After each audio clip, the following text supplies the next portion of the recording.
Olá pessoal, a paz, buenas noches. Chegamos aqui para mais uma live nesta feita,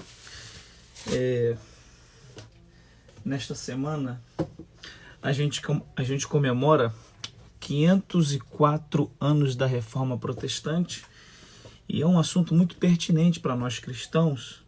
Nós conhecermos a nossa história. Tem um pensador conservador inglês que tem uma frase muito interessante.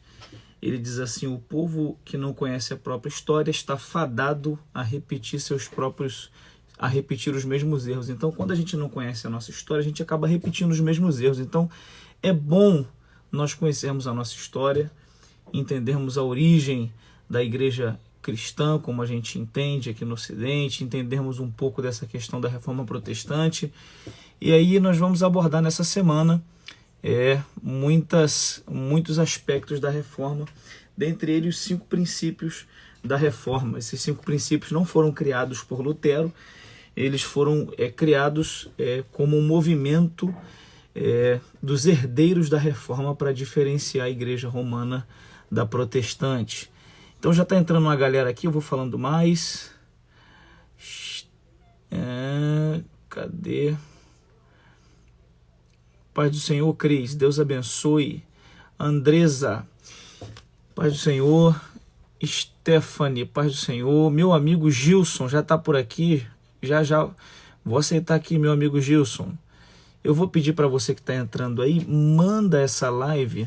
Você tem 2 maneiras de nos ajudar, diretamente sem custo nenhum. Clicando no aviãozinho ou clicando no coraçãozinho. Isso aí, você nos ajuda. Tem uma turma boa entrando aí, a Bia. O Mágico da Limpeza, né, faz um trabalho muito bacana, meu amigo Gilberto. Forte abraço, Gilberto. Paulinha de Brasília, Deus abençoe. A Bia, Abraão. Pessoal, compartilha aí, que eu tenho certeza que vai ser bênção. Vou chamar aqui, já vou chamar para cá o meu amigo, cadê ele? Gilson Paulo.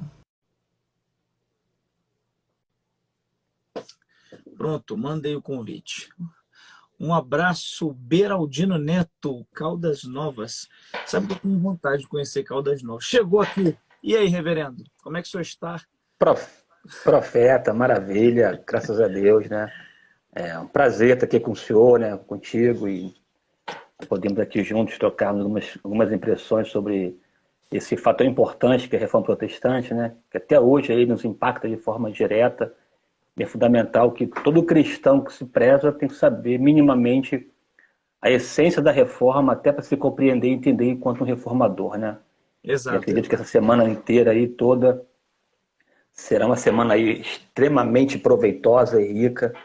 E quero desde já te agradecer, né, pastor? Por 2 motivos. Primeiro, participar dessa live com o senhor, né? Um privilégio descomunal. Algo assim, indescritível, né? Como diz o outro, insofismável. Faltam-me palavras para retratar esse momento mágico, único e singular. Segundo lugar, porque sou o primeiro, né? Porque a turma que virá depois, só Jesus na calça, né?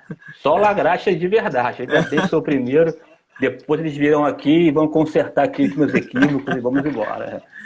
Eu vou... o pessoal que está aqui na live aqui, eu já vinha falando antes do pastor Gilson Paulo, que é um grande amigo, um grande homem de Deus, um grande ensinador, um mestre na palavra. Pessoal que está entrando aqui, ao longo dessa semana, a gente vai fazer as lives. Cada dia a gente pretende abordar um princípio da Reforma Protestante e alguns aspectos históricos, né? E eu convidei 5 amigos e eu sei que tem bala na agulha, como a gente diz no Rio, café no bule, como diz no Paraná. Isso. que tem um conhecimento profundo, que são pessoas de Deus, pessoas comprometidas. E, inclusive, eu recomendo você que está entrando aí, depois você clica no nome do pastor Gilson aqui, segue ele, porque ele é uma bênção, posta muitos conteúdos abençoadores. E no final a gente vai falar um pouco mais sobre isso aí, em nome de Jesus. Pastor Gilson, meu amigo, a alegria é minha de estar com você aqui. Eu fiquei muito feliz quando o senhor aceitou o convite. O senhor é um mestre na palavra, é um teólogo, é um historiador, com um currículo vastíssimo, então eu fico muito enobrecido. Eu tenho dito sempre uma coisa: é, quando Deus quer nos abençoar, Ele não nos dá coisas, Ele nos dá pessoas. E eu tenho entendido que o Senhor é uma pessoa que Deus me deu para me abençoar, para me fazer crescer, para me inspirar. Então, obrigado, amigo, por você ter aceitado esse convite aqui e que Deus continue te abençoando cada vez mais. Rapaz, eu sim, né? Eu faço minhas as suas palavras, né, rapaz? Assim, como Deus tem me abençoado nesses últimos anos, e isso com certeza resultado de relacionamento, né? De pessoas que Deus nos dá, abre portas, porque não somos ilhas, né? É, Somos seres sociáveis, que temos que aprender a importância do relacionamento e saber, na verdade, viver o princípio da doação. É na nossa tarefa de doar que recebemos. Não é à toa que o próprio mestre disse que a melhor coisa é dar do que receber. E aí, nesse sentido, de verdade aqui, eu brinquei no início, mas em Cristo digo a verdade, eu não minto. Para mim é motivo de dupla honra estar aqui com o senhor. Né? Chama de você, me permite chamar chama de de você, você, poxa, a gente é né? amigo. Aqui de A gente você já e tal, marcou assim, gol né? junto no Sei, futebol. sei que no futebol, né? Eu sou bem melhor do que você, isso aí não tem como negar, né? Jogo muito mais, jogo muito, jogo o dia inteiro, jogo muito, né? Assim, estar aqui agora nesse momento aqui para trocar contigo, para mim é um privilégio muito grande, amigo. Meu amigo, Vamos em eu frente. vou fazer uma introdução ao assunto. Hoje você vai ficar com o Sola Fides, eu vou fazer uma introduçãozinha ao assunto. Show. E aí você vai fazendo inserções nessa introdução à medida que você se sentir à vontade para isso e sentir desejo, vai fazendo inserções aí. E a gente vai comentando para ficar um bate-papo bem interessante e agregador para quem for participar aí, para quem estiver aí. Eu lembrando mais uma vez, você que está do outro lado, você tem duas formas de incentivar a gente, de ajudar, de fazer essa live ganhar mais relevância. Clicando no aviãozinho que está ali embaixo, tem um aviãozinho, você pode mandar para uma pessoa, para duas pessoas, para 10 pessoas, para 30 pessoas, manda para geral e vem. E também você pode sentar o dedo no coraçãozinho. Quando você aperta no coraçãozinho, o Instagram entende que a live está sendo relevante, que você está gostando, e ela manda o comunicado do ao vivo para mais pessoas entram, e o ao vivo fica na barrinha de cima do Instagram de mais pessoas. Então, ajuda a gente aí, essa live aqui não é uma live...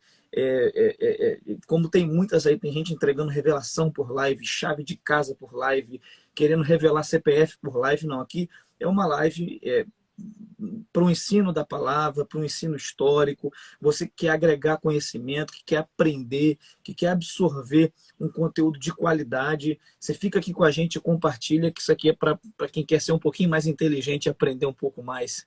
Em nome de Jesus. Mas eu vou começar com uma introdução. Pastor Gilson, eu penso que tem alguns fatos que a gente precisa puxar de lá de trás. Eu preguei na sede esses dias sobre a reforma protestante e eu gosto de puxar muito de lá de trás. Eu gosto de iniciar falando sobre a igreja, sobre no Calvário, naquele momento ali onde Jesus está sendo crucificado, e aí todo aquele cenário do Calvário é um cenário simbólico, que tem muito significado, e aí quando um soldado percebe que Jesus já tinha entregue o espírito, que já estava morto, ele troca um martelo por uma lança, e ali ele fura ao lado de Jesus com uma lança e começa a sair sangue e água. Isso está lá em João capítulo 19, versículo 32 em diante. E aí eu sempre gosto de entender aquele sangue e água que Jesus verteu na cruz como o sinal, porque quando uma mãe está prestes a dar à luz, a bolsa dela rompe, e a bolsa é composta de sangue e água. Então, quando Jesus expeliu sangue e água na cruz do Calvário, eu gosto de entender como um sinal de nascimento, o nascimento da igreja, especificamente da igreja de Mateus 16:18, quando Jesus disse: pois eu também te digo que tu és Pedro, sobre esta pedra, esta afirmação, eu estabeleceria a minha igreja, as portas do inferno não prevalecerão. Então, eu entendo que a igreja nasce ali a partir do sacrifício de Jesus e ela é um projeto eterno de Deus. A igreja não nasce na mente de homens, a igreja não nasce na mente de pastores, igreja não nasce na mente de intelectuais, igreja não nasce não, a igreja nasce no coração de Deus e através do ato de Jesus na cruz do Calvário. Eu gosto de entender assim. É por isso que muitos séculos já se passaram, a igreja já foi perseguida, já foi humilhada. A igreja, quando eu digo igreja, eu digo nesse primeiro momento, principalmente do corpo de Cristo. Igreja é organismo, então ela já foi massacrada, perseguida, humilhada, assassinada, mas permanece perseverante e triunfante e vai continuar assim até o arrebatamento da igreja, até o arrebatamento, porque a igreja não é uma ideia de homem. Eu sempre gosto de dizer que a igreja não nasceu no cartório, ela nasceu no Calvário. E aí, logo após esse fato, tem um outro fato importante, que é o terceiro dia da ressurreição. Paulo diz em 1 Coríntios que se a ressurreição não tivesse acontecido, a nossa fé seria vã. Aí Jesus ressuscita ao terceiro dia, fica por um espaço de alguns dias com os discípulos, e após isso ele dá algumas instruções. Uma delas é ficar em Jerusalém, até que do alto seja revestido de poder, e aí então sereis minhas testemunhas. E aí os discípulos ficam em Jerusalém, perseverando em oração. Em Atos 2 é um outro acontecimento. O Espírito Santo desce ali no dia que a gente conhece como dia de Pentecoste, e eles recebem o Espírito Santo, recebem virtude, autoridade para serem testemunhas e começam a pregar o Evangelho ali em Jerusalém.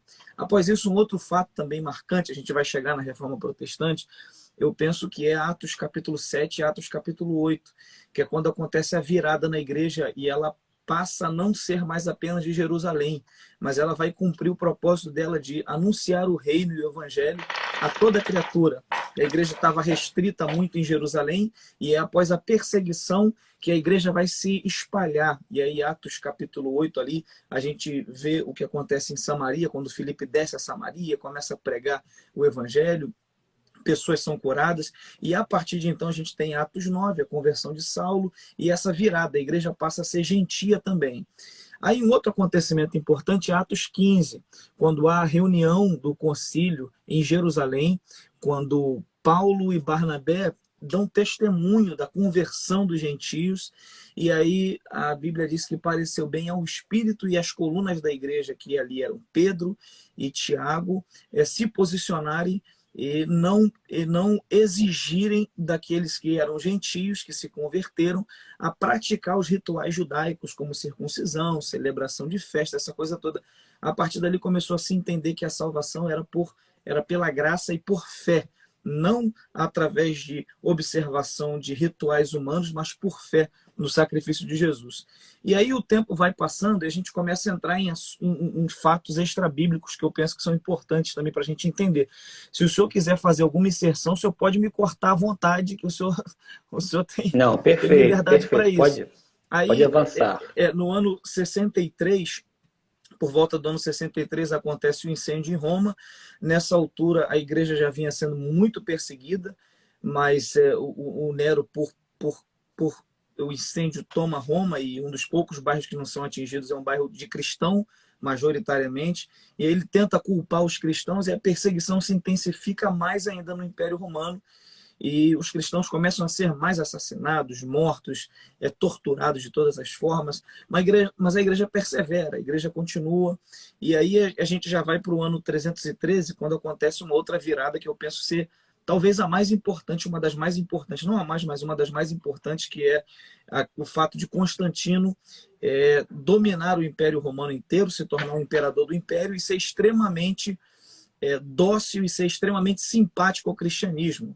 Né? Ele teve aquela experiência de ter uma revelação e uma visão, coloca aquela imagem que ele viu na revelação nos escudos dos soldados, começa a vencer batalhas, e aí é Constantino que em 313 proíbe a perseguição aos cristãos e determina uma restituição aos cristãos que tinham sido roubados, dilapidados de alguma forma. E Estabelece a liberdade virada, religiosa. Né? Pode falar, aí começa uma virada. Estabelece, é o Edito de Milão, né? Exato. Verdade, né? Ele estabelece uma liberdade religiosa. Ao mesmo tempo em que ele... Interessante, até nesses dias eu estava lendo o Edito na íntegra, e aí há uma correlação muito parecida com as resoluções, inclusive agora da Suprema Corte Brasileira, né? Porque nosso ordenamento jurídico dialoga muito com essa herança romana, né? Exato. Essa jurisprudência As bases romana. dos nossos direitos são romanas. Isso, Aí eu estava lendo assim, muito parecido até essa questão vinculada agora à Covid. se abriria ou não os templos e tal, né? Que infelizmente a Suprema Corte determinou isso a cargo dos prefeitos, permaneceu fechado de acordo com o parecer de cada prefeitura, e muito parecido. Mas no Edito de Milão, de fato, é a questão da liberdade religiosa, onde cessa as perseguições, né, que aconteceram aí ao longo dessa história, esses primeiros 4 séculos, de modo, mesmo sendo periódicos, né, mas de modo sistemático, por mais que não houvesse uma perseguição sistemática, mas o ambiente persecutório era muito forte, muito Exato. presente, e até pouco tempo de Constantino próprio, né, Diocleciano, que foi uma dura época para a igreja, né, assim, muito presente no contexto até recente de Constantino, ao assinar o Edito de Milão, irmão, uma festa, uma alegria. Imagina, né, a igreja sai, né, do ambiente de perseguição, de morte, de martírio, e agora com a possibilidade de até, inclusive, sentar à mesa com o imperador, né? Ele, É, inclusive, que vai convocar o próprio Concílio de o Nicéia, que já Concílio é de de Nicéia. 325, que vai estabelecer a questão ali da doutrina da Trindade. Enfim, é um novo cenário, um novo momento que, para alguns, é um momento difícil, porque para alguns, né, tem aquele que, não, só haverá pureza para a igreja se houver perseguição. Tem pessoas que gostam de viver no fogo, na brasa, no funil, né? Outros não, viram como um bom momento, inclusive alguns até entenderam o Constantino como se fosse, né, na verdade, né, Enviado de Deus, uma um, espécie de um, Ciro, né? isso, verdade. Mas a verdade seja dita, foi um ambiente de paz que estabelece e a partir dali se constrói um contexto diferente para a igreja, né? É, Aí eu, depois o próprio Teodósio futuramente que vai de fato oficializar o cristianismo como sendo religião do império, uma nova fase, uma nova questão que depois comentaremos aí ao longo da live. eu penso que é bom a gente frisar isso aqui. Não foi Constantino que oficializou o cristianismo como religião do império. O Constantino Isso. ele era um simpatizante da fé. A mãe dele era cristão, e isso acabou gerando um movimento no império, onde começou a haver uma adesão ao cristianismo, não por conversão, mas por simpatia e também por querer ser da mesma religião da mãe do imperador. Né? Tem relatos históricos de que o Constantino só se batizou no final da sua vida, e foi Ele Teodósio, né, nunca, do ele Edito de nunca, ele nunca abriu Tessalônica. mão, ele nunca abriu mão, né, do título de Pontifex Maximus, que era um Exato. título muito comum nas religiões pagãs, e de fato ele não abre mão disso, né? Só na hora da morte que ele se permite ser batizado, aí é uma questão se ele de fato se arrependeu ou não, enfim, mas o fato é que ele foi, né, um amigo do cristianismo, né? Exatamente. Favorável, benevolente, favoreceu a igreja em muitos aspectos, e esse favorecimento possibilitou uma nova fase para a igreja. É uma fase de respiração, né? Eu penso que é bom a gente também pontuar, porque tem muita gente hoje lendo a história da igreja, e muita gente tem uma visão, sobretudo os críticos da igreja, e uma turma assim mais intelectualizada, entre parênteses, e até alguns desigrejados que dizem, não, a igreja como você conhece hoje foi inventada por Constantino, ou foi uma tragédia para a igreja o Constantino ser simpático a ela e tudo mais, essa coisa toda. Eu penso que é bom a gente pontuar isso, que tem tal, obviamente, muita gente começou a entrar na igreja pela conveniência, e isso foi trazendo também um lado de sincretismo. Mas uma igreja que está sendo perseguida, você só é contra o cessamento da perseguição se você não for perseguido. Porque para a igreja que viveu aquele momento histórico, com certeza foi de um respiro, de um momento de mais tranquilidade. E aí, a partir daí, começa uma virada na história da igreja, como o senhor já citou, e aí mais à frente o Teodósio, no Edito de Tessalônica, ele transforma o cristianismo em religião oficial do Estado, dando ao cristianismo uma importância muito grande, e aí só poderiam exercer funções públicas de alto escalão pessoas que eram cristãs, e aí começou a haver um movimento também de deteriorização da fé, eu penso, a partir de Teodósio, onde começa a haver também movimentos de separação. E eu gosto de entender também a reforma protestante. É bom, a gente já está chegando lá em 1517, a gente já está chegando lá. Eu gosto de entender ela como a gente lê a reforma protestante sempre sob a perspectiva de Lutero, sob a perspectiva alemã, mas eu gosto de entender reforma, é um conjunto de reformas. Quando você vai estudar a Europa ali, no mesmo tempo que houve a de Lutero, houve uma na Suíça, já havia um movimento em ebulição, e eu penso que talvez o Lutero ali, com as 95 teses, foi só o estopim final. E como ele estava na Alemanha, e foi na Alemanha a invenção da imprensa, ele conseguiu divulgar as ideias dele com muito mais força. E isso deu muito mais pressão. Então, mas voltando ao assunto de 1300 até 1517, a igreja enfrentou um período que alguns consideram como muito negro, outros consideram como um momento, foi um momento tenso na história da igreja, onde houve muita deteriorização, a liderança se deteriorou e começaram a ver algumas coisas na igreja que eram antibíblicas. A gente tem naquele perfil de igreja medieval antes da reforma, o cenário onde só os religiosos, os padres na época, só aqueles que tinham um cargo sacerdotal na igreja tinham acesso ao latim e, por sua vez, podiam ler as escrituras. Tem a questão da infalibilidade papal, da vinda das indulgências, e tudo isso aí foi um caldo que foi batendo, até chegar um momento onde começaram a ver os pré-reformadores que queriam fazer uma reforma na igreja, que se movimentavam contra isso. Eu penso até que Deus sempre teve os seus fiéis ao longo da história. Quando Deus falou com Elias, ainda tem 7.000 joelhos que não se dobraram diante de Baal. Deus sempre tem os seus 7.000. E sempre houve uma resistência, uma tentativa de reforma da igreja, então, católica romana. E o ápice disso foi com Lutero. O senhor quer comentar alguma coisa desse momento, até a gente chegar em Lutero, para a gente entrar no Sola Fides? Assim, eu na verdade, assim, vamos, assim, né, você tá interessante essa linha, né, a partir das origens do cristianismo, e até sugiro depois, pastor, caso o senhor queira, né, numa live futura, faríamos algo sobre esse cristianismo apostólico, ou, né, da era apostólica, entender a dinâmica, toda a questão ali presente no que diz respeito à influência helênica e judaísmo, como se deu essa perseguição no primeiro momento feita pelos judeus, depois pelos romanos, e analisar aí esses cristianismos presentes no primeiro século. Aí assim, também se colocou aí, eu fiquei aqui na minha, aqui com a língua aqui aguçada para falar, mas eu sei que a ideia é falar sobre reforma. Então, eu vou fazer um movimento retroativo, que ao fim e ao cabo vai coincidir com o seu, né? Pensando aqui na reforma protestante, início já do século XVI, né? No ano de 1517. Até começando aqui um pouco com a proposta de hoje, que é falar sobre Sola Fides, né? Depois até os próximos que virão, os palestrantes, até poderão me corrigir, mas assim, né, o que eu vejo assim, né, é que essa Sola Fides, na verdade, é uma fragmentação do Sola Gratia et Fides, que seria a compreensão plena e completa. Né? Somente a graça mediante a fé, através da fé, por intermédio da fé. A graça é que salva e o canal pelo qual ela é acessada pela fé.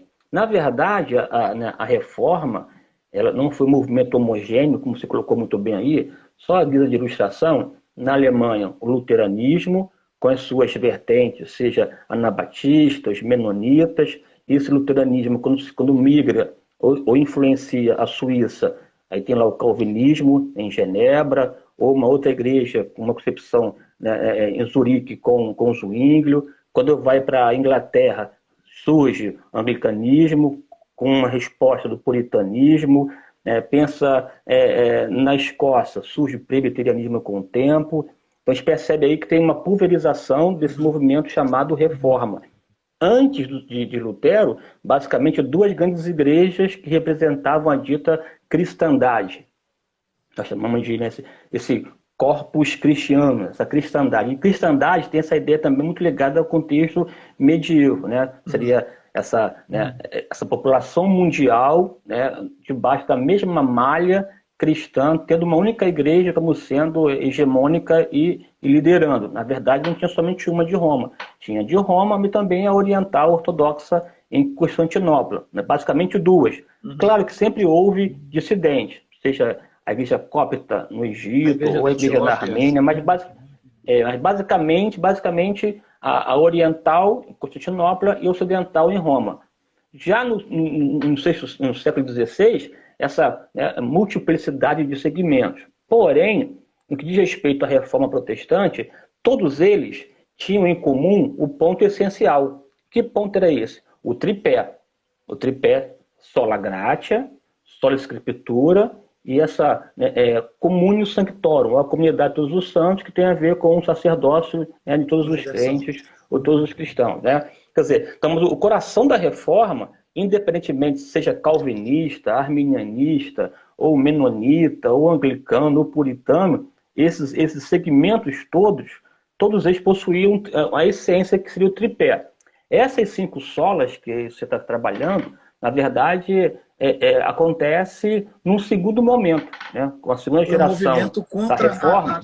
Houve a contra-reforma na Igreja Católica e os herdeiros da os reforma. desdobramentos da reforma, né, desembocaram nas 5 solas, sobretudo quando os teólogos da reforma, que vão buscar uma sistematização do pensamento teológico reformado, sobretudo surgindo, né, os catecismos, seja o de Heidelberg na Alemanha, Westminster na Inglaterra, ou os cânones de Dort, né, nos Países Baixos, na Holanda, assim, esse segundo momento que se desdobram-se nas 5 solas. Mas pensando de maneira, assim, no primeiro momento, da primeira geração dos reformadores, esse tripé que é importante. Sola Escritura, sola gratia e a comunidade de todos os santos. Tem a ver com o sacerdócio universal, né, de todos os crentes. E aí, assim, esse sola fides de hoje, não se pode abordá-lo divorciado do sola gratia. Quem vier depois falar da sola gratia acabará, de certa forma, também dialogando com essa live aqui de hoje, porque a questão desse et fides é através da fé. E aí, depois vou voltar aqui no assunto e entender em que sentido, o que quer dizer essa questão, somente a graça mediante a fé. Para tanto, é preciso voltar à Idade Média, que você está desenvolvendo essa ideia aí. Voltando a... Não sei se foi claro aqui. Não, sei se foi não, claro, foi, né? claro, foi claro, foi claro. Complementou bem. E aí a gente tem esse período, vamos chegar logo em Lutero, que eu estou curioso para ouvir o senhor sobre o sola fides. Eu estou curioso. E quando chega em Lutero, você tem uma expressão que a gente vai olhar mais, e eu já expliquei o porquê. Ele estava na Alemanha e ele estava justamente no lugar onde a imprensa foi criada, em 1430, se não me falha a memória, que é a capacidade de impressão de livros. Então, tudo que ele escrevia era impresso numa velocidade muito grande, espalhado na Europa inteira. Ele também viveu muito. Essa semana eu li um dado interessante sobre o poder da imprensa aí nesse contexto, no início do século XVI. Segunda metade do século XIV, século XV, até o XVI, quase 40 anos já de invenção da imprensa, publicou-se mais livros nessas 4 décadas do que durante toda a Idade Média. Os livros já, na verdade, existiram, já tudo livro, manuscritos, mas assim, o que se foi produzido em toda a Idade Média, a imprensa resolveu em 4 décadas. Você vê o poder de mudança de impressão, um negócio fantástico. Uma vez eu li um artigo que dizia que foi revolucionário para aquele tempo a invenção da imprensa, como é revolucionário para esse tempo a invenção das mídias sociais, das redes sociais. Então, o mesmo impacto que a criação das redes sociais, da capacidade das pessoas se comunicarem, a quebra do monopólio da informação, como isso foi revolucionário para o nosso tempo, foi revolucionário. Imagina o senhor, se não tivesse rede social hoje, de repente a gente teria uma outra configuração política no país. É só a gente olhar para a década de 90, os candidatos, quem a mídia dizia esse, todo mundo ia junto. Então, a partir da criação da internet, das mídias sociais, há uma interação entre as pessoas sem filtro de organização. Esse dito quarto poder está em crise, né? E aí foi nessa aproveitando essa onda que o Lutero surfou e fez as 95 teses, mas eu li que foi lendo Romanos 1,17 que Lutero teve a sua conversão. O senhor quer falar alguma coisa sobre a história de vida de Lutero, para a gente falar dessa conversão dele? Porque ele lê Romanos 1,17, o justo viverá pela fé. Isso foi explosivo no coração de Lutero, né? E essa explosão se explica exatamente em função da herança teológica medieval que estava presente no coração de Lutero. Ele, enquanto filho do seu tempo, era mais um que vivia também angustiado, vivia marcado pela ansiedade, preocupação, medo, pavor. Esse Deus que a Igreja Católica pintou ao longo da sua história é um Deus extremamente carrasco, um Deus legalista, um juiz implacável que estava o tempo todo, né, querendo de alguma forma se vingar ou castigar aquele pecador que era incapaz de obedecê-lo, servi-lo e adorá-lo. Então, ao mesmo tempo em que essa ideia, né, essa ansiedade, esse temor, esse pavor presente, latente no coração dele, ao mesmo tempo que isso existia, também existia uma vontade enorme do homem medieval, né, europeu, em se relacionar com esse Deus. Porém, esse relacionamento era quase que impossível. Estamos aqui falando num contexto também, pastor, de que a influência aristotélica, especialmente por conta da teologia escolástica que dominava na forma de pensar desse contexto, nessa expressão aristotélica tinha aquela ideia de que os semelhantes falam aos semelhantes, os iguais se relacionam. E isso colocado na questão do relacionamento com a divindade, um grande problema. Como pode ser um pecador, esse homem, né, falho, finito, se relacionar com a divindade santa, perfeita, de sorte que essa comunicação estava extremamente comprometida. Deixa eu só pontuar uma coisa aqui. O irmão Franklin Alves Siqueira, paz a todos, poderia explicar quais as conquistas sociais conquistadas com a Reforma Protestante? Deus abençoe. Todo o Ocidente, como a gente conhece hoje, com esse nível de liberdade, foi a partir da... Só porque já é a terceira vez, acho que o irmão bota aqui. Tem a ver com o legado da Reforma. O legado da Reforma Protestante. Por exemplo, antes da Reforma, o trabalho era uma maldição. A partir da Reforma se entende que o sacerdócio é universal e que o trabalho era uma dádiva, uma bênção. Antes da Reforma, o lucro obtido no trabalho era pecado, por isso o trabalho também era uma maldição. A partir da Reforma, o lucro passou a ser uma bênção, que servia a você e servia ao seu próximo. Então, assim, conquistas sociais como a universalização do conhecimento, porque é a partir da Reforma que a gente tem a necessidade de as pessoas lerem a Escritura. Eu vou abordar sobre isso no Sola Escritura. E aí, para as pessoas lerem a Escritura, teria que haver um ensino para elas aprenderem a ler. Então, a alfabetização de todos, e isso feita de forma que era patrocinada pelos príncipes dos Estados-nações e tudo mais, essa coisa toda. Então, por exemplo, as escolas públicas surgiram a partir da Reforma, que era o lugar onde as pessoas aprendiam e eram alfabetizadas. E foi um outro reformador, parceiro de Lutero, Melanchthon, se não me falha a memória, que estabeleceu as bases do ensino como a gente tem hoje. O início, o ensino médio, o fundamental, o médio e a universidade. Então, assim, a Reforma Protestante trouxe ganhos inimagináveis. O mundo não seria como é sem a Reforma.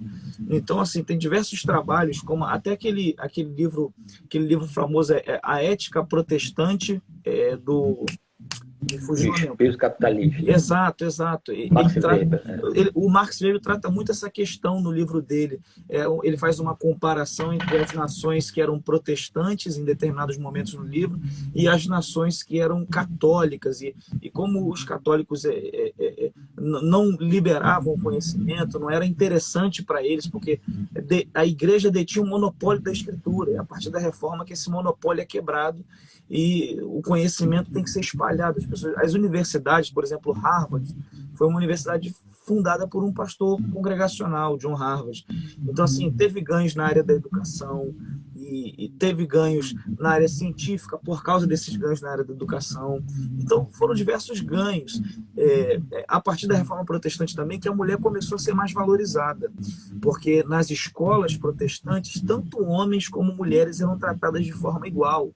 Tem um livro aí, não sei se foi editado pela CPAD, que é só das esposas dos protestantes, os artigos que elas escreveram. Não sei se o pastor Gilson conhece esse livro. Então, a partir da reforma, houveram diversos ganhos em todos os níveis. Então, a gente vai tratar mais um pouco sobre eles em outras lives também. Mas se o senhor quiser falar mais alguma coisa de inserção nisso aí, para a Eu gente acho voltar no nosso assunto. essa questão do legado, realmente caberia uma live só para tratar disso, né? Tratar a questão Também. da democracia, do direito individual, esse ganho da educação, em função do livre exame, né? E aí eu topo contigo a tratar de uma live só sobre isso aí, o legado da reforma protestante. Entender esse Ocidente a partir da perspectiva da reforma, né? Que realmente é importante. Agora, voltando aqui à nossa dita aí, né? Sola gratia et fides. Somente a graça mediante a fé. Para compreender isso, no sentido reformador, é preciso entender em que sentido ou como a salvação era obtida dentro da perspectiva teológica católica. Como a Igreja Católica enxergava essa salvação. Aí, para entender, então, o porquê e como eles fizeram para poder aplacar essa angústia que estava no coração, né, do homem de gelo, inclusive também de Lutero. E aí, como esse Romanos 1,17 foi libertador para o grande homem de Deus chamado Martinho Lutero, né? A primeira coisa assim, é entender um pouco a ideia da justificação. Justificação. Hoje, para nós, justificação tem uma compreensão diferente daquela estabelecida nesse contexto medieval e pré-reformador, né? Justificação naquele contexto tem muito a ver com o próprio conceito de salvação, né? De salvação. Hoje, para nós, a gente sabe que, né, na verdade, justificação é um estado onde Deus declara a nossa posição diante dele. Santificar é mais um elo dentro do contexto, né, da salvação mais ampla. Tem justificação, regeneração, santificação, N coisas. Mas naquele contexto, basicamente, justificação tem a ver com ser salvo ou não, como salvação. Então, como ser justificado, como ser salvo, como alcançar essa tão almejada salvação. Para a católica, isso acontecia mediante as ações da igreja para o pecador. Por causa daquela palavra, só uma inserção, a palavra que Jesus liberou sobre Pedro era entendida, quando Jesus falou assim, sobre esta pedra edificarei a minha igreja, nós protestantes e cristãos entendemos que era sobre a afirmação de Pedro, que Jesus era o Cristo, então ele é a pedra. Mas a igreja entendia, a igreja católica romana, que Pedro era a pedra. E a fala contínua de Jesus, eu te darei as chaves dos céus, se entendia que o Papa tinha a chave. Então, quem ele queria entrava no céu e quem ele não queria ficava de fora. E aí foi criado a questão do purgatório. O senhor pode explicar muito melhor isso para o pessoal, porque eu penso que é bom quem está na live entender a mente do homem medieval, que era uma vida curta, era cheio de pragas na Europa, guerras e mais guerras entre as nações, então um contexto extremamente precário, onde a média de vida era de cerca de 40 anos. Então, você imagina, as pessoas já viviam 40 anos, ou seja, uma média de vida curta. E aí elas ainda eram assoladas por essa angústia de minha vida é curta, e quando eu morrer, o que vai ser? Aí a Igreja Católica dizia que se você cumprisse os rituais e tivesse sido batizado, você não iria para o inferno. Mas aí, por causa dos teus pecados, você também não ia para o céu. E aí você ficava num limbo chamado purgatório. Isso explica mais isso. Eu penso que é bom as pessoas entenderem isso. É bom elas entenderem porque, em alguns lugares, esse mesmo esquema opressivo ainda existe. E, infelizmente, no contexto até de igreja evangélica. E seria bom se eu explicar para o pessoal entender, para a gente entrar no Sola Fides. Isso, como você colocou muito bem, né? A questão dessa autoridade do Papa ou do alto clero, porque na católica há uma distinção entre essa igreja que ensina, essa eclesia docens, que é a igreja que detém o poder, essa sim é a mãe dos fiéis, né, que é a igreja que aprende. Na verdade, toda autoridade, dentro do ponto de vista de acesso aos céus, em cima dessa igreja chamada igreja docente ou do alto clero, sobretudo centrado na pessoa da principal ponte, do sumo pontífice desse Papa, né? E esse Papa foi crescendo em termos de autoridade e poder de um modo tão alarmante que se confunde, inclusive, na prática, com a própria encarnação da Trindade. Né? Por quê? Ele, ao mesmo tempo, é o Papa, é o Pai, é o representante do Deus Pai. Mas também ele é, na verdade, o sumo pontífice, a ponte principal. É aquele que estabelece o vínculo, a ponte entre o homem e Deus, ou seja, exerce o papel de Jesus. Mas também ele é o vigário de Cristo na Terra, o representante de Cristo na Terra, o papel do Espírito Santo. Então, nele, concentra-se o poder da Trindade em pessoa. Então, é verdade que no século XIX, foi aí, enquanto dogma, estabeleceu-se essa infalibilidade papal, né? Ai do homem mortal contestar esse homem, né? Porque ex cathedra ele é infalível. Espero que as pessoas não contestem, que Deus o guarde. Se acontecer, será excomungado. Então, né? Essa é a questão. Agora, esse Papa, vou usar aqui Papa não como uma pessoa em si, mas pensando, né, na construção teológica, na tradição da Igreja, sobretudo a partir de um grande Papa, aí pensando em Gregório I, o Gregório, né, Magno, no século já, assim, início do século VII, ele estabelece um modo de pensar prático da Igreja.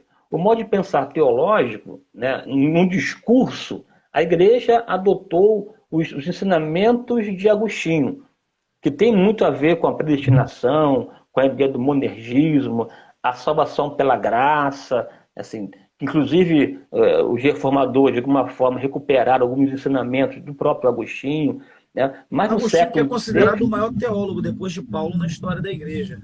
isso, então, e ele não trabalha muito essa ideia da salvação pelas obras, mas sim pela graça. Tem resposta mesmo, inclusive, a Pelágio, né, que na verdade trabalhou muito a questão de salvação pelas obras. Em resposta a isso, ele desenvolve uma teologia muito focada na ação exclusiva de Deus, nessa graça preveniente que desemboca nessa graça salvadora, de sorte que a salvação é pela graça e não pelas obras. Mas isso é um discurso oficial. Na prática, em função dessa herança que você colocou muito bem aí, dessa expansão rápida, e ao mesmo tempo dessa inserção de N questões e culturas e práticas dos povos bárbaros, das culturas europeias de modo geral, que tornou-se, na verdade, um cristianismo mais como um grande cobertor que cinzenta e que não estabelece uma cor ou outra. Ao fim e ao cabo, tem um discurso oficial, mas a prática. Essa prática, no dia a dia, quem foi o grande mentor e que influenciou a igreja foi, de fato, Gregório I. Ele, inclusive, pastor, vai desenvolver uma ideia chamada do penitente perfeito. Penitente perfeito, né? Assim, para alcançar Deus, é preciso utilizar-se o que a igreja oferece, enquanto elementos que dispensa a graça. Quais são esses elementos? São os sacramentos. É importante entender a salvação na católica mediante a ideia de sacramento. O que é sacramento? Isso é importante. Sacramento é um rito pelo qual se libera a graça. Então nesse rito existe algo de mágico, algo de transcendente, que o rito em si só já libera para o pecador graça, independentemente se o padre ou o sacerdote está ou não em comunhão com essa igreja, ou sua vida moral, a ideia do que há um poder inerente ao sacramento, a ideia do ex opere operato, aquele poder que está ali, e nessa participação nos ritos ou dos sacramentos é que o indivíduo recebe graça para então alcançar essa justificação.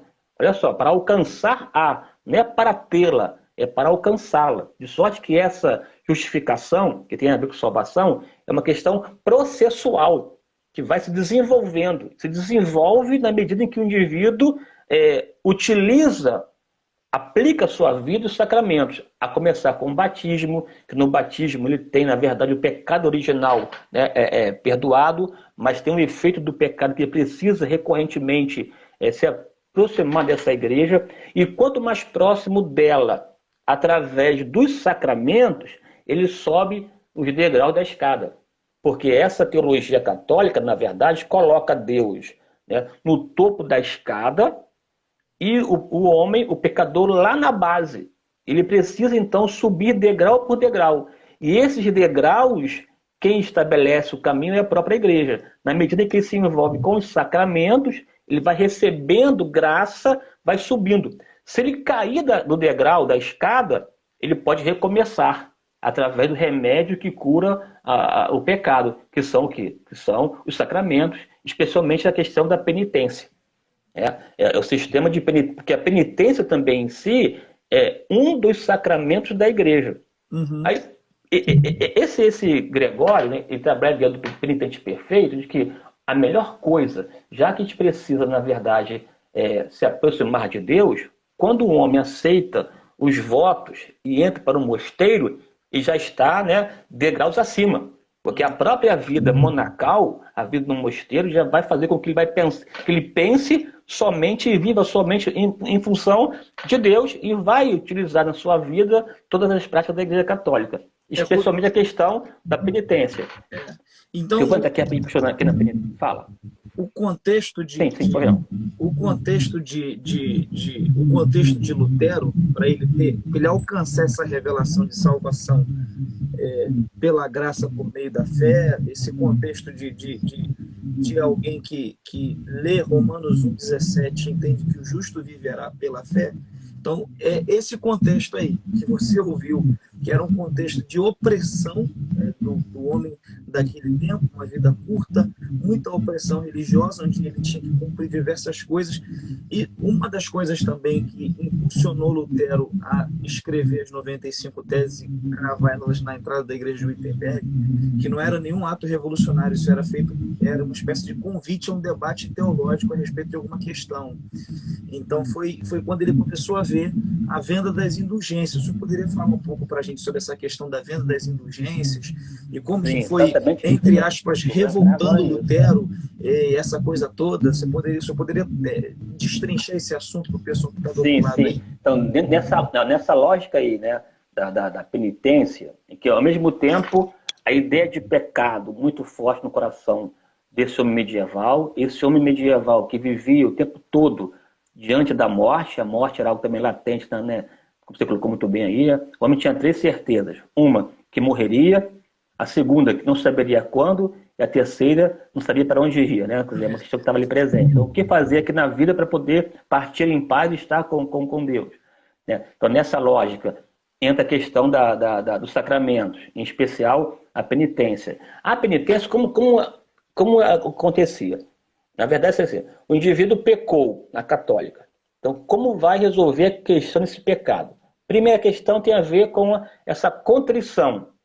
Ele tem que sentir a tristeza do pecado, tá contristado, que até Lutero até zomba um pouco disso, que ele fala que essa contrição católica é fruto, né, do castigo, e na verdade ele não sente a dor do pecado, ele é castigado para sentir essa dor, mas enfim, tem a ver com a contrição. Uma vez contrito, ele deve buscar o sacerdote para confessar. Então tem a contrição, a confissão. Na confissão, o sacerdote libera a palavra de perdão.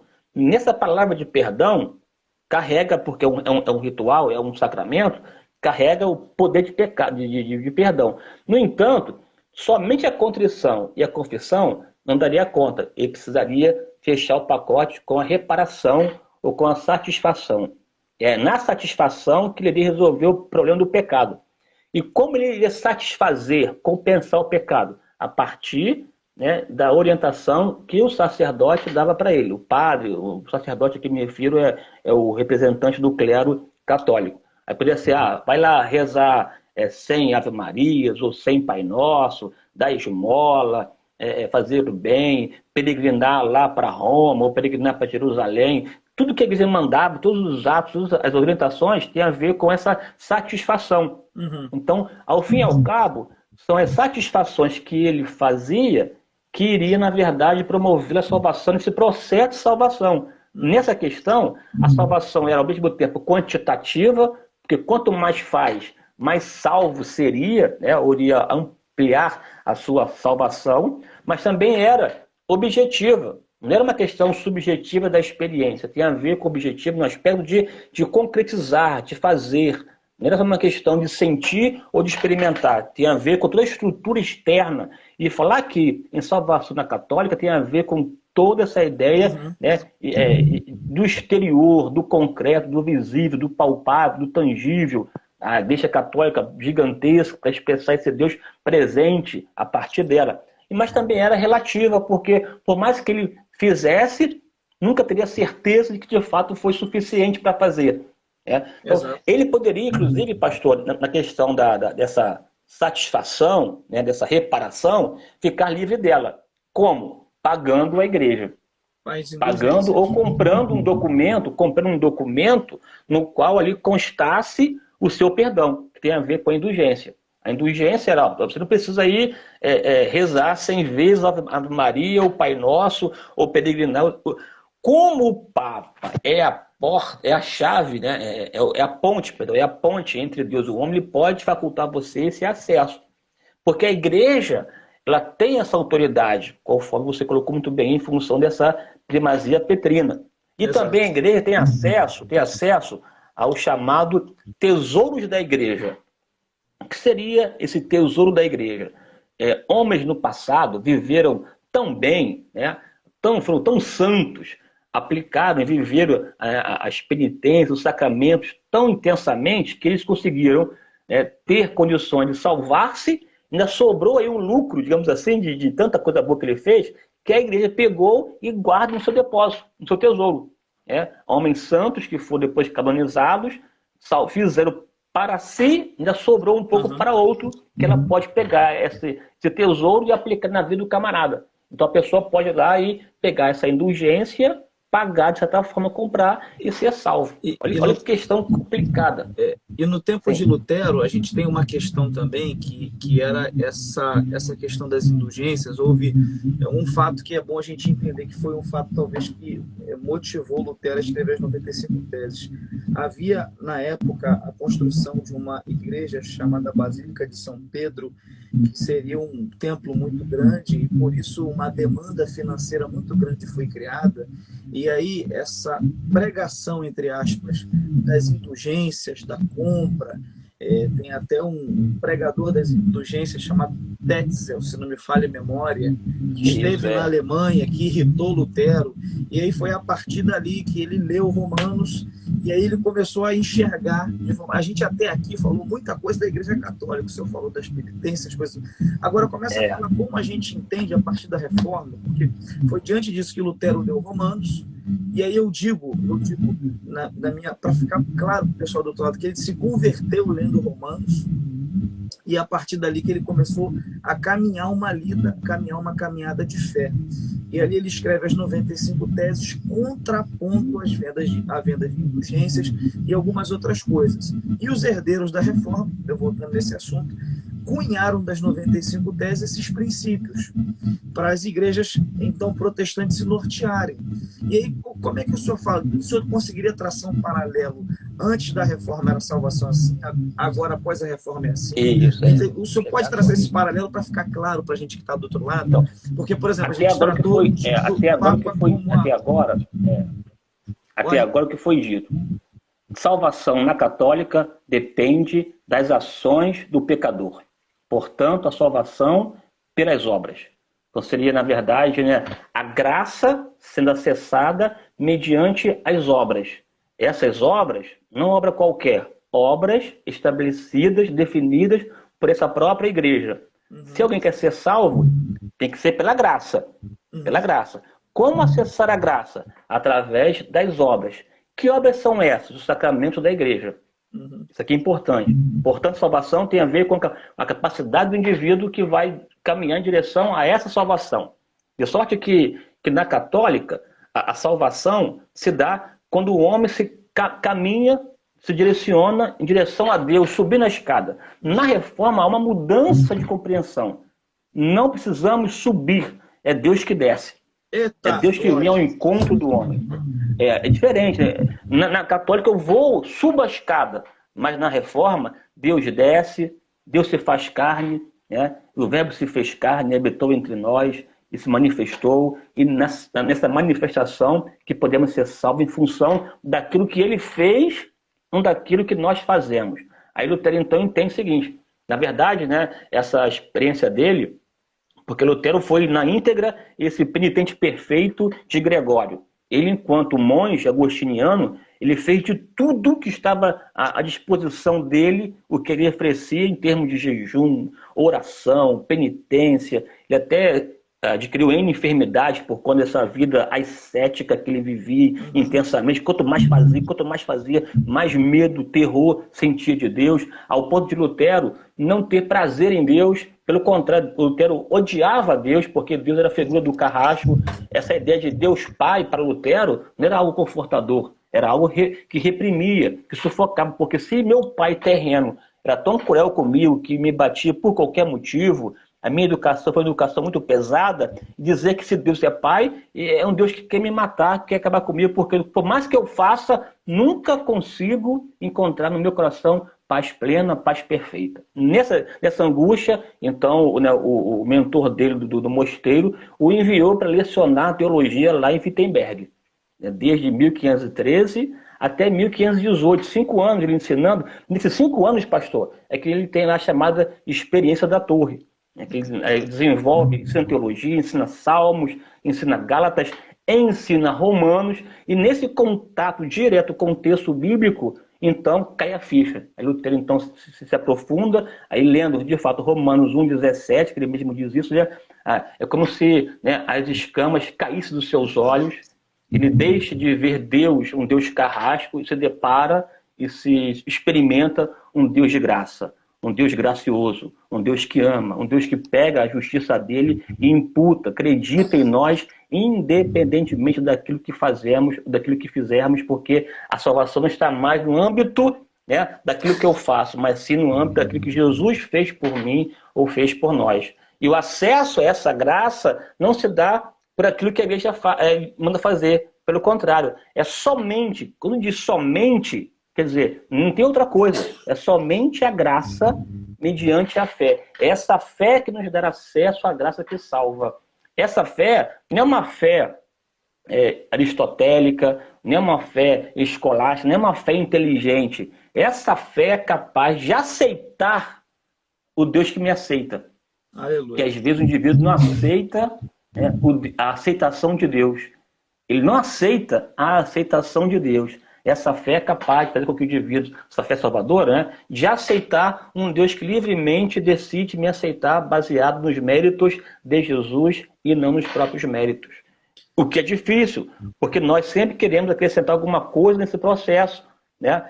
Até ouvi uma explicação, achei muito interessante, e para poder fechar essa parte aqui, é que quando a pessoa nasce, ela nasce e já carrega consigo a herança do pecado adâmico. O pecado original já é no próprio nascimento, sem ter feito nada, já carrega já a condenação, fruto dessa herança do pecado de Adão.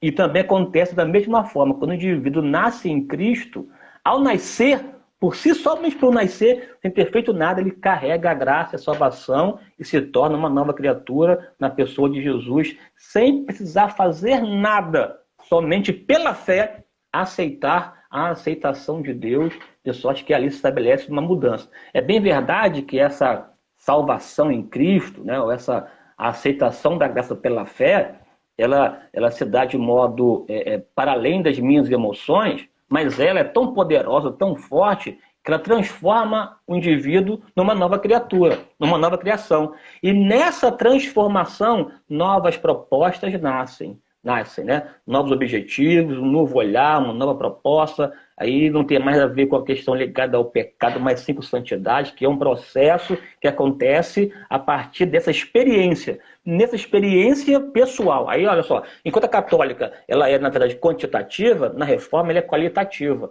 Não tem a ver com fazer ou deixar de fazer. É estado. Enquanto na católica ela está ligada à ideia dessa ideia relativa, na reforma ela é absoluta. Ela se dá, acontece, se instala, se implanta. Enquanto na católica ela é, na verdade, objetiva, porque tem que fazer e tal, na reforma ela é subjetiva, porque ela demanda uma experiência pessoal. É uma questão de foro íntimo, que acontece, não tem a ver com parede, não tem a ver com vela, não tem a ver com nada, tem a ver com o que aconteceu, explodiu aqui dentro. né? Essa explosão aqui dentro, evidentemente, tem, né, desdobramentos aqui fora. Mas aqui fora só tem sentido de valor se primeiro acontecer aqui dentro. Quando Lutero se depara lá na Alemanha, com Tetzel vendendo as indulgências por umas questões realmente econômicas para poder atender interesses tanto do príncipe como também, né, do Papa. Lutero vê, aí ele vai lá, sem querer, na verdade, rachar com a igreja, ele escreve as suas teses, né, escreve em latim e fixa na Catedral de Wittenberg para promover um debate teológico, para pensar e repensar. Só que ele, na verdade, fez algo, só que ele não tinha dimensão do que Deus iria fazer com essa atitude de Lutero. Aí está a questão da imprensa. Aquelas teses escritas em latim foram traduzidas para o alemão, para o latim também, e foram reproduzidas na Alemanha. E aí, ao fim e ao cabo, meu amigo, né, a repercussão daquele fato estava para além do controle de Lutero. Aí eu digo aqui, ó, Wittenberg, Saxônia, não era uma região célebre da Alemanha, não era, na verdade, até muito paupérrima, só começou a ter uma relevância por conta da Universidade de Wittenberg, que Frederico Sábio investiu para levantar, e ao levar para lá uma universidade, aí acaba tendo migração de jovens e tal, aí tem todo tipo de alojamento, então dinamiza a economia da região, mas é uma região muito distante, e no entanto de lá, desse monge agostiniano, né, em princípio, sem tanta relevância, de sorte que a voz dele reverberou de modo incontrolável, para mostrar para nós de que quem é o dono da igreja é o Senhor, quem é o dono da história é o Senhor, ele faz como quer e faz para além do que pedimos ou pensamos, porque quem age e opera é ele. Tanto que uma vez perguntaram a Lutero o que ele fez para poder rachar e promover a mudança. Ele respondeu: eu não fiz nada, a palavra fez tudo. Ele entendeu que era ação soberana de Deus. Por mais que a reforma tenha elementos sociais, elementos econômicos, políticos, né, e teológicos, pessoal, mas também tem essa ação soberana de Deus que restabelece o caminho da sua igreja, porque a igreja, de fato, né, é aquela instituição que não será derrubada, né?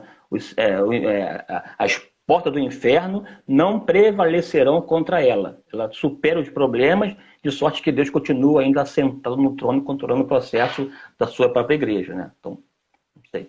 Glória a Deus. Isso aí. Explicação bem rapidinho maravilhosa, uma explicação maravilhosa sobre essa questão da fé. Eu queria esticar um pouco isso, para não tomar muito tempo do senhor. Eu quero esticar essa questão de fé, já que a gente está falando sobre fé. Obviamente, a reforma protestante, o sola fides, ela trata sobre a fé salvífica, mas eu queria expandir um pouco mais essa questão de fé, porque hoje em dia eu sei que tem muita gente que não é acadêmico, que está aí, que está passando por aí e quer ouvir alguma coisa que faça um pouco mais de sentido. Eu queria que o senhor explicasse para a gente a diferença entre fé e pensamento positivo, porque eu desconfio que as pessoas estão confundindo as coisas. Eu queria que o senhor sintetizasse um pouco mais do que é fé, porque nesse tempo que a gente vive hoje, muita gente está dizendo que tem fé, mas que tipo de fé? Eu queria que o senhor explicasse um pouco sobre isso para a gente, explanasse isso aí para a gente caminhar para encerrar. Porque, né, uma pergunta, não é uma pergunta fácil de responder. Eu sei. Não é assim, né, porque demanda um pouco de tempo. Mas, basicamente, sim, o homem na sua essência, suscetível à crença, a crer no transcendente. Isso faz parte da sua própria natureza constitutiva. Até porque o homem é fruto da ação de Deus, né? E Deus o fez com a capacidade de se relacionar com o divino. Isso aqui é interessante, né? O sopro de Deus lá no boneco que fez dele alma vivente, aquele sopro, muitas coisas foram comunicadas. Inclusive a capacidade de dialogar com o divino, de depender de Deus, de se voltar-se para Ele, essa sede que o homem tem, esse vazio, essa loucura, enfim, né? Há um espaço no nosso ser que só pode ser preenchido por Deus. E essa predisposição para a religião, para o divino, está presente no coração do homem. Quando esse desejo é direcionado para a pessoa certa, no caso para Deus, essa fé que salva, né? Agora, essa fé, na própria fé, isso aí tem a ver mais com o endeusamento de si mesmo. indivíduo que eu creio, eu tenho convicção. É uma fé cega, é uma fé primitiva, é uma fé, pode se chamar de fé ou de crença, só que é uma crença desprovida de consistência, desprovida de entendimento. Aqui é importante entender também, pastor, que quando você fala em arrependimento na Bíblia, além de metanoia, né, tem a ver também com conhecimento. Tanto que o texto bíblico fala recorrentemente, né, é que as pessoas que têm entendimento entenebrecido, quando contra Jesus, esse entendimento entenebrecido e escurecido é aclarado pela luz do Evangelho. Então tem a ver com compreensão, com consciência, é o cair em si. O próprio filho pródigo, quando sai da casa e depois perde tudo, dissipa os seus bens, lá no caos ele cai em si.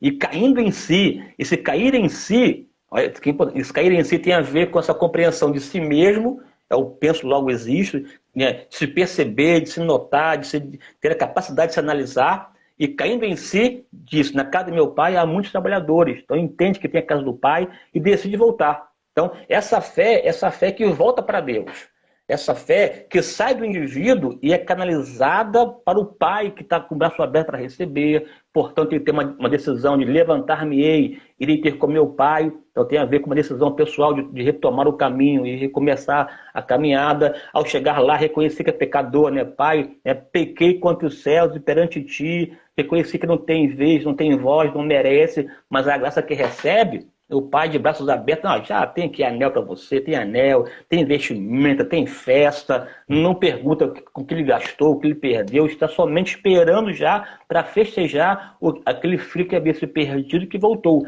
Essa fé salvífica é a fé que faz o indivíduo reconhecer o seu estado pecaminoso e o impulsiona para Deus. Qualquer outra fé que senta-se no próprio indivíduo, ou em estátua, ou em concreto, ou qualquer outra coisa que não seja Deus, é uma fé que não tem valia. Essa fé aqui de Lutero é aquela fé que se manifesta na decisão pessoal de voltar-se para Deus e aceitar a aceitação de Deus e reatar minha vida com Ele. É uma fé que me relaciona uma vez mais com Deus. Seria essa ideia de fé salvadora. É a fé que reconhece Jesus como Senhor e Salvador. Quando essa fé reconhece, a boca confessa. E quando a boca confessa, o tal será salvo. Porque aconteceu aqui dentro, ele não tem vergonha, ele externaliza e confessa, né, publicamente que Jesus é o Senhor. Aí então acontece salvação, que é algo pessoal, particular, de foro íntimo. Somente... Não sei se eu respondi a pergunta. Não, respondeu. Somente pela fé. O senhor tem considerações finais? Já está dando 1 hora aí. Deixa eu ver aqui. Tá, 1h07 de live. O senhor tem considerações finais? Tenho duas, né? Assim, pode? Eu queria convidar, na verdade, né, aí os seus seguidores, as pessoas que estão, na verdade, nos ouvindo na live, no dia 30 agora de outubro, portanto, um sábado, às 10 da manhã, aí sim, darei uma palestra de quase 2 horas sobre reforma protestante. Vou tratar as questões históricas e teológicas. Aqui nós pensamos basicamente nessa, né, somente a fé e focamos a narrativa nessa estrutura, mas na palestra eu vou aprofundar nas questões históricas, econômicas, sociais, enfim, e também, é claro, teológica. Portanto, convido aqui, né, nossos amigos no meu Instagram, né, lá é @GilsonPauloOficial, e lá tem as informações para participar dessa live. A segunda questão, pastor, é essa, né? Assim,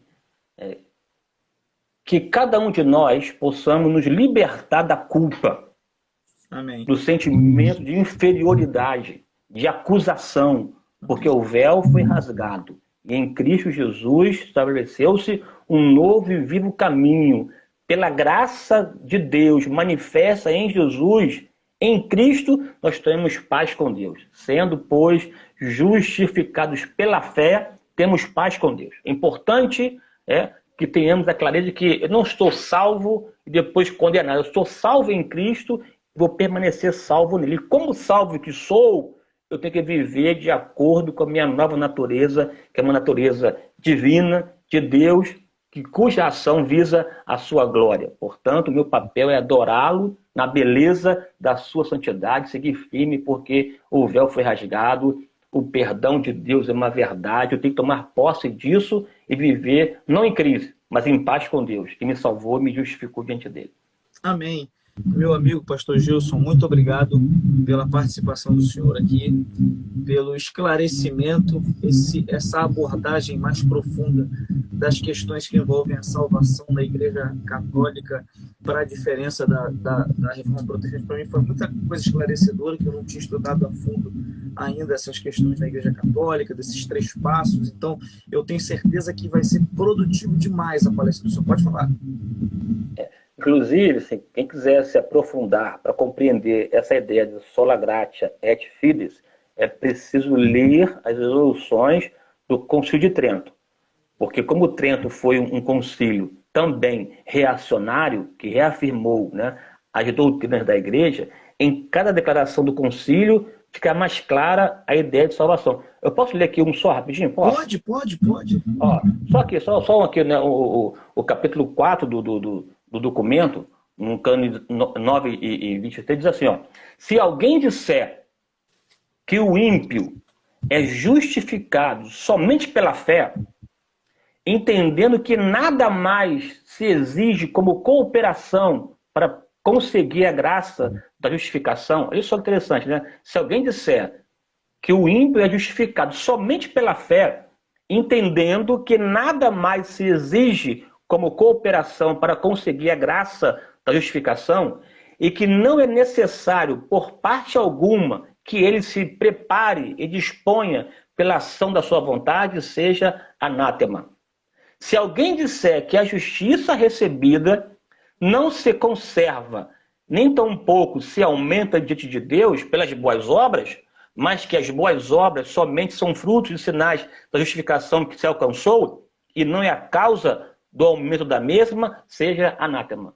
Aqui, na verdade, essa reafirmação católica está negando o conceito de salvação pela graça, que é: não faço nada, Deus fez tudo, cabe a mim somente aceitar o que ele fez e viver. Para a católica, só isso não basta, é preciso fazer mais. Fazer o quê? Aquilo que estabelece enquanto escada que nos leva para Deus. Então perceba que, numa definiçãozinha bem direta, aclara um pouco mais a ideia pela fé. Exato. Pela o fé, pessoal que entrou aí, nada. Os concílios eram as reuniões gerais que debatiam questões na cristandade, digamos assim. Era uma boa live para fazer também depois, os concílios. O de Éfeso, Constantinopla, Calcedônia, esse de Trento é o 19º. Esse aqui. Tem os 7 concílios, né, ecumênicos. Só que, claro, também existiram outros concílios que, na verdade, aí quem vai tratar, né, a sola escritura, de modo quase que inevitável, terá que tratar um pouco dos concílios, porque esses concílios formam também a dita tradição da igreja, né? Aí tem a ver com a autoridade, quem manda mais, se é a tradição, se é a escritura. Aí isso vai dar pano para manga. Pessoal, a gente tem um momento aqui, que a gente vai fazer um print. Eu quero que vocês me marquem no print e marquem o pastor Gilson, e a gente vai compartilhar nos stories, tá bom? A live vai ficar gravada no meu feed aqui, e vocês quiserem consultar depois. O pastor Gilson tem o curso dele, eu recomendo a vocês que gostam de conteúdo, não é o dobro, é conteúdo bíblico, teológico, sólido, inteligente. Sigam o pastor Gilson. Ele é uma bênção, é meu amigo e é homem de Deus. Vamos tirar um print aqui, pastor Gilson. No 3 o pessoal manda bala aí no print. Me marca aí, que eu vou compartilhar. Eu não tenho aqui a Bíblia aqui em mãos, mas tem isso aqui, ó. Pronto. Aí. 1, 2, 3. Deus abençoe vocês. Maravilha. Pastor Gilson, mais uma vez, muito obrigado pela sua presença. Prazer imenso, uma honra muito grande. Deus te abençoe muitíssimo. Vamos marcar outras aí de outros assuntos aí que eu sei que o senhor tem muito para contribuir. Será um prazer trocar contigo, tá bom? Foi uma honra muito grande, viu? Deus abençoe. Durma com Deus. Amém.